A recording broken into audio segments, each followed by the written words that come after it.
Praise the Lord. खुदावंद यीशु मसीह का फजल आप में से हर एक पर हो। आज खुदावंद के मुकद्दस कलाम में से एक अहम सच्चाई पर थोड़ी देर के लिए हम बात करेंगे। आप और मैं जानते हैं कि बुजुर्ग आदम से लेकर आज तक अगर हम ये जानने की कोशिश करें तो करोड़ों लोग इस दुनिया में आए और फिर इस दुनिया से चले गए। और सच ये है कि जो भी इस दुनिया में आया है उसे लौट कर जाना है, और जो इस दुनिया से गए उनमें बहुत से हमारे अपने जिनसे हम बहुत प्यार करते हैं वो भी इस दुनिया से चले गए। जहां पर हमारे अपने हमसे जुदा होते हैं और हम उनके सबब से गमज़दा होते हैं, तो क्या एक बाइबल मुकद्दस की अहम सच्चाई जिस पर हम बात करेंगे, क्या हम अपने उन अजीजों के लिए जो हमारे वालिदैन की सूरत में, बहन भाइयों की सूरत में, शरीक हयात बीवी की सूरत में, या किसी भी और रिश्ते की सूरत में जो हमसे जुदा हुए, क्या हम जब खुदावंद के हुज़ूर झुकते हैं, क्या हम अपने उन अजीजों के लिए जिन्हें हमने अपने हाथों से सुपुर्द खाक किया और जो दफन है, क्या हम उनके लिए भी अपने हाथों को उठाएं और खुदावंद से दुआ करें? आज थोड़ी देर के लिए मुकद्दस कलाम में से इस मौजू पर हम बात करेंगे कि क्या हमें मिलकर मुर्दों के लिए दुआ करनी चाहिए। तो बाइबल मुकद्दस के मुताबिक अगर हम इस ख्याल पर थोड़ी देर के लिए बात करें तो बाइबल मुकद्दस इसके बारे में क्या कहती है। इससे पहले कि हम मुर्दों के बारे में दुआ के बारे में बात करें, बाइबल मुकद्दस इस सच्चाई से भरी हुई है कि खुदा के लोगों को कम से कम खुदा के हुज़ूर बैठकर दुआ करने की जरूरत है। अहद अतीक और अहद जदीद यकसा तौर पर यह तालीम देते हुए मुकद्दस कलाम में लिखा है कि खुदावंद की निगाह सादकों पर है और उसके कान उनकी दुआओं पर लगे हुए हैं। मुकद्दस कलाम यह भी लिखा है, दानियल जब तूने दुआ में दिल लगाया सो खुदा चाहता है हम उससे दुआ करें। और जिस खुदावंद की पैरवी हम करते हैं, जो हमारा अच्छा नमूना है, जो उस्ताद है खुदावंद यीशु की, तो लिखा है कि लूका के इंजील 5वें बाब में लिखा है कि जब उसका चर्चा बहुत फैला और लोग उसके पास जमा होते कि उसकी सुने और अपनी बीमारियों से शिफा पाए, तो लिखा है मगर वो जंगलों में जाकर अलग जाकर दुआ किया करता था। तो यीशु मसीह के मुताबिक कम से कम ये लिखा है कि वो अलग जा, गो कि उसके पास बहुत काम था ताकि बीमारों को सेहत दे, लेकिन फिर भी वो अलग जाता और खुदा के हुज़ूर दुआ करता। और मुकद्दस कलाम में मुतअद्दिद जगह पर हमें यह भी जिक्र मिलता है और उसने दुआ में सारी रात गुजार दी। खुदावंद दुआ किया करते थे और ये एक अच्छा नमूना है जो हमें दिया गया है और हमें सिखाया गया। जब तुम दुआ करो, कोठरी में जा, दरवाजा बंद, हमें भी सिखाया गया कि हम दुआ करें। और पालूस रसूल ने यहां तक लिखा कि बिला नागा दुआ करो। जरूरत है कि आप और मैं बिला नागा दुआ करें। अगर आज आप इस वीडियो को देख रहे हैं, अब तक अगर हम में से किसी ने अगर इस आदत को अभी तक नहीं अपनाया, आज से वादा कीजिए कि मैं खुदा के हुज़ूर बिला नागा दुआ करूंगा। वक्त ठहराइए, रात के पहर या दिन के किसी पहर आप जरूर खुदावंद के हुज़ूर आए और दुआ करें। और ये बाइबल मुकद्दस का अच्छा नमूना है जो खुदावंद ने हमें दिया है। अब आते हैं अपने मौजू की तरफ। इस बाइबल मुकद्दस के मुताबिक अगर बाइबल मुकद्दस में पढ़े तो लिखा है बहुत बातों के लिए दुआ करनी चाहिए, चंद बातें मैंने लिख दी है। लिखा है मुकद्दस कलाम में से पहली बात लिखा है अपने सताने वालों के लिए दुआ करें। जब दुआ करें तो मुकद्दस कलाम कहता है वो जो हमारे मुखालिफिन है हमें उनके लिए भी दुआ करने की जरूरत है। लिखा है सब मुकद्दसों के वास्ते बिला नागा दुआ करो। सब मुकद्दस लोग, उनके लिए हमें ईमानदारों के लिए दुआ करने की जरूरत है। और मुकद्दस कलाम में क्यों लिखा है कि ईमानदार की दुआ की जाए? ताकि खुदावंद उन्हें कायम रहने के लिए और उन्हें निजात का इश्तिहार देने के लिए उन पर कलाम का दरवाजा खोले। फिर लिखा है मुनाजातें, इल्तिजाएं और दुआएं सब आदमियों के लिए की जाए। यहां तक लिखा है कि बादशाहों और मर्तबा वालों के वास्ते भी दुआ की जाए। दुआ करनी चाहिए सताने वालों के लिए, लिखा है ईमानदारों के लिए, सब लोगों के लिए, चाहे वो किसी भी डेजिग्नेशन या पोजीशंस पर है, उनके लिए दुआ करने की जरूरत है। ठीक है, लेकिन ताकि हम अगर हम बादशाहों के लिए और मर्तबा वालों की दुआ करेंगे तो अमन और सलामती के साथ रह सकेंगे। फिर मुकद्दस कलाम कहता है कि हमें बीमारों के लिए भी दुआ करने की जरूरत है। लिखा है एक दूसरे के लिए दुआ करें। अब समझिए, कलीसिया ईमानदार पासबान रहनुमाओं के लिए दुआ करे, और रहनुमा कलीसिया के लिए, लोगों के लिए, आम लोगों के लिए भी दुआ करें, ताकि सब हम खुदा में बढ़ते और तरक्की करते जाए।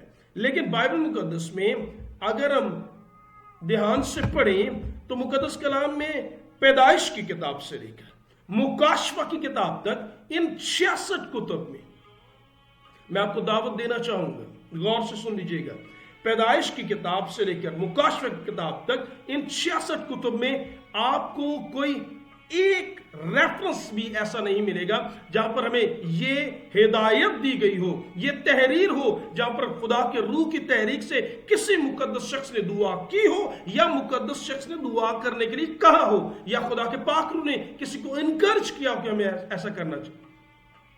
पूरी किताब, पूरी बाइबल मुकद्दस में हमें कोई भी ऐसा ख्याल मौजूद नहीं मिलता जहां पर यह लिखा हो कि जो शख्स इस दुनिया से चला जाए, चाहे वो हमारा अपना कितना भी अजीज क्यों ना हो, बाइबल मुकद्दस कहती है जो इस दुनिया से गए उनके लिए दुआ की जाए। ऐसा कोई रेफरेंस, ऐसा कोई नमूना हमें बाइबल मुकद्दस में 66 कुतुब में नहीं मिलता। बल्कि क्या लिखा है, चूंकि जो जिंदा है, जो जिंदों के साथ है, उसके लिए उम्मीद है।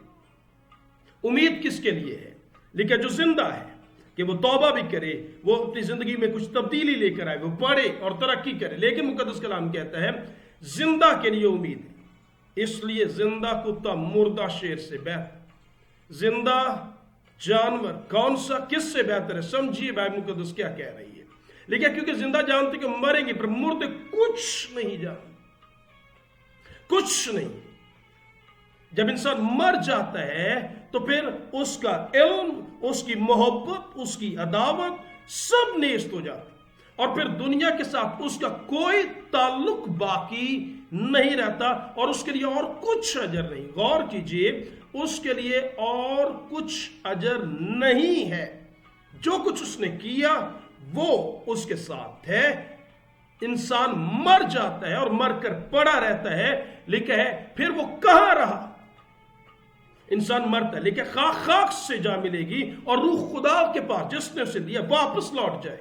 बिल्कुल उसी तरह जिस तरह कभी पहले आदम अपने पैदा होने से कहां था, आप और मैं अपने पैदा होने से कहां थे। सवाल यह है, हमारी जिंदगी खुदावन में महफूज थी, इसी तरह खाक में थी। खुदावन ने हमें खाक से आदम को बनाया और वो जिंदगी दी। अब जिंदगी खुदावन वापस लेता, वो रूह वापस ले लेता है और बदन खाक में मिल जाता है। अब याद रहे, इंसान मरने के बाद उसकी कोई याद और कोई हिस्सा बाकी नहीं होता। शायद बात मुश्किल हो, लेकिन मैं नहीं कह रहा, बाइबल मुकद्दस में लिखा है कि इंसान मर जाता है और मरने के बाद कुछ भी नहीं जानता। और आगे मुकद्दस कलाम में इंसान मरने के बाद जब कुछ नहीं जानता तो याद रहे ना उसे इल्म ये होता है कि मेरे बाद मेरे अजीजों का, मेरे बच्चों का, मेरे खानदान का क्या हाल है। वो कहीं कभी भी कुछ नहीं जानता। बाइबल मुकद्दस में साफ लिखा है उसका और कुछ अजर नहीं। बाइबल मुकद्दस में मुकाशफा की किताब नए ऐत 14 बाब 13 आयत में लिखा है, फिर मैंने आसमान से यह आवाज सुनी, लिख मुबारक है वो मुर्दे जो अब से खुदावंद में मरते। रूह फरमाता है बेशक, क्योंकि वो अपनी मेहनतों से आराम पाएंगे। खुश नसीब वो लोग हैं। क्यों खुश नसीब है? क्योंकि उन्होंने अपनी जिंदगी में कुछ ऐसा किया जो खुदावंद को शाद कर लिया। क्योंकि मरने के बाद उम्मीद नहीं है। इंसान मरता है तो पड़ा रहता है, फिर कोई उम्मीद नहीं, फिर कोई तसल्ली नहीं है। आज करना है, लिखा है लिख मुबा खुश नसीब है वो मरने वाले जो खुदावंद में मरे, जिनका ईमान यीशु मसीह पर था और जिन्होंने अपनी जिंदगी में कुछ अच्छा किया, यीशु के साथ मुंसलिक रहे, दुआओं में झुके रहे और खुदावंद की कुर्बत और नजदीकी को तरजीह दी। लिखा है वो मुबारक हैं, लिखा है वो अपनी, लिखा है और उनके एमाल उनके साथ साथ होंगे और वो अपनी मेहनतों से आराम पाए। उनके एमाल जो उन्होंने किए इस जिंदगी में रहकर वो उनके साथ होंगे।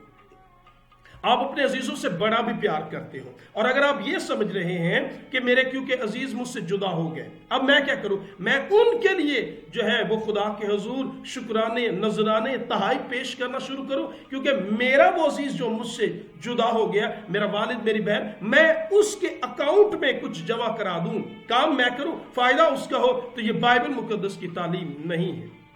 ہاں، یہ کہیں سے آپ نے سنا ضرور ہو سکتا ہے، آپ کا اپنا خیال ہو سکتا ہے، لیکن الہامی تعلیم جو بائبل مقدس ہے وہ نہیں کہ میں کروں اور فائدہ کسی اور کا ہو جو مر چکا ہے۔ بائبل مقدس اس کی نفی کرتی ہے۔ بائبل مقدس میں لکھا ہے وہ انسان کو، خداوند کے بارے میں بات، خدا باپ کے بارے میں بات ہو رہی ہے، وہ خدا لکھا ہے وہ انسان کو اس کے اعمال کے مطابق جزا دے گا، اور ایسا کرے گا کہ ہر کسی کو اپنی ہی راہوں کے مطابق بدلہ ملے گا۔ یقیناً خدا برائی نہیں کرے گا، قادر مطلق سے بے انصافی نہ ہوگی، ہر کوئی اپنے کیے کا بدلہ پائے گا، لیکن ہر کسی کو اپنی ہی راہوں کے مطابق بدلہ ملے گا۔ میں کروں تو اس کا اجر بھی مجھے ملے گا، اور اس کی تصدیق بائبل مقدس میں متعدد جگہ پر کی جا چکی ہے، اور لکھا ہے ہاں اگر ہم مردوں کے لیے دعا کرنا چاہیں، اگر کریں تو کیا انہیں کوئی فائدہ ہو؟ کیا ہماری دعاؤں سے ہمارے اپنے جو ہم سے جدا ہو چکے ہیں، جن کی تدفین کی جا چکی ہے، کیا انہیں کوئی فائدہ ہوگا؟ جو اس دنیا سے جج، کیا انہیں فائدہ ہوگا؟ بائبل مقدس میں لکھا ہے بیٹا باپ کے گناہ کا بوجھ نہ اٹھائے گا، نہ باپ بیٹے کے گناہ کا بوجھ۔ صادق کی صداقت اسی کے لیے، اور شریر کی شرارت اسی کے لیے ہوگی۔ جو جان گناہ کرے گی سو مرے گی۔ گناہ کا بوجھ انسان کا اپنا اور شخصی، جو میں نے بویا ہے، جو میں نے کیا ہے، وہ مجھے کو کاٹنا پڑے گا۔ بائبل مقدس میں گلتیوں کے خط اس کے 5ویں باب میں یہ ریفرنس لکھا ہے فریب نہ کہو، خدا ٹھٹوں میں نہیں اڑایا جاتا، کیونکہ آدمی جو کچھ بوتا ہے وہی کاٹے گا۔ جو جسم کے لیے بوتا ہے وہ جسم سے ہلاکت کی فصل، اور جو روح کے لیے بوتا ہے روح سے ہمیشہ کی زندگی کی فصل کاٹے گا۔ جو جسم میں رہ کر کیا ہے، جب خدا نے ہمیں زندگی دی، ہم اس دنیا میں تھے، آج ہم جو کر رہے ہیں، جو بوئیں گے وہ کاٹیں گے۔ ایسا ممکن نہیں کوئی ہمارے بدلے کچھ کرے۔ بائبل مقدس میں لکھا ہے کیونکہ ضرور ہے کہ مسیح کے تخت عدالت کے سامنے جا کر ہم سب کا حال ظاہر کیا جائے، تاکہ ہر شخص اپنے ان کاموں کا بدلہ پائے جو اس نے بدن میں رہ کر کیے، خواہ بھلے خواہ برے۔ اجر تو ملے گا، اچھوں کا بھی اور بروں کا بھی، لیکن کون سے مال جو ہم نے کیے اور اس بدن میں رہ کر کیے۔ اگر ہم یہ سوچتے ہیں کہ مرنے والوں کو ہمارے کیے سے فائدہ ہو، تو یاد رہے یہ بائبل مقدس کی تعلیم نہیں۔ ہاں، مردوں کے لیے دعا کی جا سکتی ہے۔ میں کیا کہنا چاہ رہا ہوں، میرے ساتھ رہیے۔ مردوں کے لیے دعا کرنی بھی چاہیے۔ کون سے مردے؟ بائبل مقدس 2 طرح کے مردوں کی بات کرتی ہے۔ ایک وہ جو حقیقی طور پر اس دنیا سے جا چکے ہیں، وفات پا چکے، لیکن ایک اور مردے ہیں۔ کون سے مردے؟ لکھا ہے یسوع کے پاس ایک شخص آتا ہے اور کہتا ہے خداوند مجھے اجازت دے تو میں بھی تیری شاگردیت میں آنا چاہتا۔ ٹھیک ہے، تو لکھا ہے یسوع نے کہا، ایک شاگرد نے اس سے کہا خداوند مجھے اجازت دے، پہلے جا کر اپنے باپ کو دفن کر کے میں تیرے پیچھے چلنا چاہتا ہوں۔ تو یسوع نے اس سے کہا تو میرے پیچھے چل، اور مردوں کو اپنے مردے دفن کرنے دے۔ کہنا کیا چاہ رہا ہے کہ مجھے اجازت دے پہلے اپنے باپ کو جا کر، کیونکہ وہ انتقال کر چکا ہے، اور میں اسے دفن کر کے آؤں۔ تو یسوع نے در حقیقت یہ کہا، ایک جو مر چکا اور ایک وہ جو اس کے پاس ہیں جو زندہ ہے لیکن مردہ ہے۔ اور بائبل مقدس میں اور بھی متعدد جگہ پر ایسے ریفرنس ہے، لیکن اس نے تمہیں بھی جب اپنے قصوروں اور گناہوں کے سب سے مردہ، اور وہ شخص جو گناہ کرتا اور گناہ میں زندگی گزار رہا ہے، بائبل کے مطابق وہ زندہ تو کہلاتا ہے پر ہے مردہ۔ سانسیں تو چلتی ہیں لیکن روحانی سانسیں اس کی بند ہیں۔ وہ کہلاتا زندہ ہے، کہلاتا شاید روحانی بھی ہے، چرچز میں بھی شاید جاتا ہے، دائیا کی ہدیے بھی دیتا ہے، لیکن اگر یسوع کے ساتھ شخصی تعلق نہیں تو وہ زندہ تو کہلاتا ہے پر ہے مردہ۔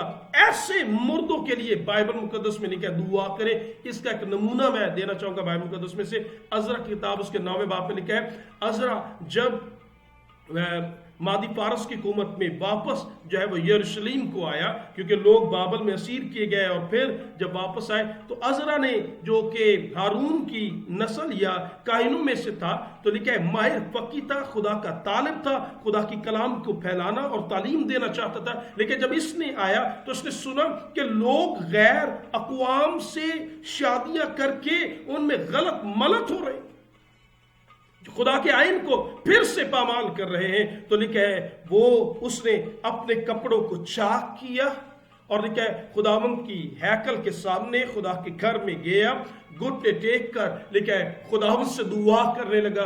और लिखा है वो मुंह मुंह गिर कर रो कर दुआ कर रहा था, ऐ खुदावंद मेरे लोगों ने गुनाह किया, हमने पहले भी गलती की और हम 70 बरस असीरी में रहे, हमारे अपनों को कत्ल किया गया, हैकल को पामाल किया गया, हैकल को जलाया। आज जब तूने हम पर रहम किया, हम एक बार फिर से गुनाह कर रहे हैं, फिर से रूहानी मौत मरने जा रहे हैं। तो लिखा है उसने अपने लोगों के लिए शिफायत की, दरख्वास्त की। हाँ, ऐसे मुर्दों अगर दुआ करनी ही है, अपने वो अजीज जो जा चुके उनकी फिक्र को छोड़कर अब उनकी फिक्र करनी पड़ेगी जो हमारे साथ है, और हम उनके लिए कुछ कर सकते हैं, और वो ये है हम उनके लिए दुआ करें ताकि वो निजात पाए। और ऐसा ही एक नमूना बाइबल मुकद्दस में पालूस रसूल का मिलता है, भाइयों मेरी दिली आरजू है और उनके लिए खुदा से मेरी दुआ यह है कि वो निजात पाए। बनी इस्राएल कौम जो जिस्म के एतबार से बुलाए हुए लोग हैं, मखतूम थे, लेकिन वो कहते हैं वो यीशु को कबूल नहीं कर रहे। मेरी खुदा से दुआ है कि वो मौत से निकलकर जिंदगी में आ जाए, और वो जिंदगी खुदावंद यीशु मसीह के पास है। आप और मैं क्या समझे आज का हासिल कलाम जो अपने साथ रखेंगे। बाइबल मुकद्दस में पैदाइश की किताब से मुकाश की किताब तक एक भी रेफरेंस ऐसा नहीं जिसमें हकीकी तौर पर जो शख्स मर चुका हो उसके लिए किसी शख्स ने, किसी मुकद्दस शख्स ने दुआ की हो, दुआ करने के लिए कहा हो, या रूह की तहरीक से हमें यह हिदायत दी। बाइबल मुकद्दस में रेफरेंस नहीं है, 66 कुतुब में नहीं है। फिर याद रखिए बाइबल मुकद्दस कहती है कि इंसान जब मर जाता है फिर वो कहाँ रहा, हम चाहकर भी उसके लिए कुछ नहीं कर सकते, लेकिन वो अपनी मेहनत से आराम जो किया, वो जो बदन में करके गया, उसी से अच्छा या बुरा उसी का अजर पाएगा। कोई शख्स किसी के गुनाह का बोझ नहीं उठा सकता। जो किया, जो बोया, उसे काटना पड़ेगा। हाँ, अगर हम ये समझते वो हमारे लिए कुछ करेंगे जो मर चुके हैं, तो याद रहे वो भी कुछ नहीं कर सकते, क्योंकि मुकद्दस कलाम में जिंदा जानते मरेंगे पर मुर्दे कुछ नहीं, उनकी मोहब्बत दावत कोई चीज बाकी नहीं रहेगी। अगर दुआ करनी है, हाँ करनी चाहिए बल्कि, और वो मुर्दों के लिए, लेकिन वो मुर्दे जो जिंदा तो हैं लेकिन यीशु से दूर होने के सबसे मुर्दा है, उनके लिए तगदो करें, उनके लिए दुआ करें ताकि वो निजात पाए। और ये आज की जरूरत है। अच्छे मसीही होते हुए आइए अज़रा की तरह अपने आप को खुदा के हुज़ूर पेश करें, झुकें और उनके लिए शिफायत करें। और खुदावंद के कलाम में लिखा है अज़रा जब रो रो कर दुआ कर रहा था तो लोगों ने तौबा की, इकरार किया और रूहानी तौर पर जिंदगी को हासिल किया। काश खुदावंद इस छोटे से टीचिंग सेशन के वसीला से आपको मुझे बड़ी बरकत दे। आमीन। खुदावंद आपके साथ।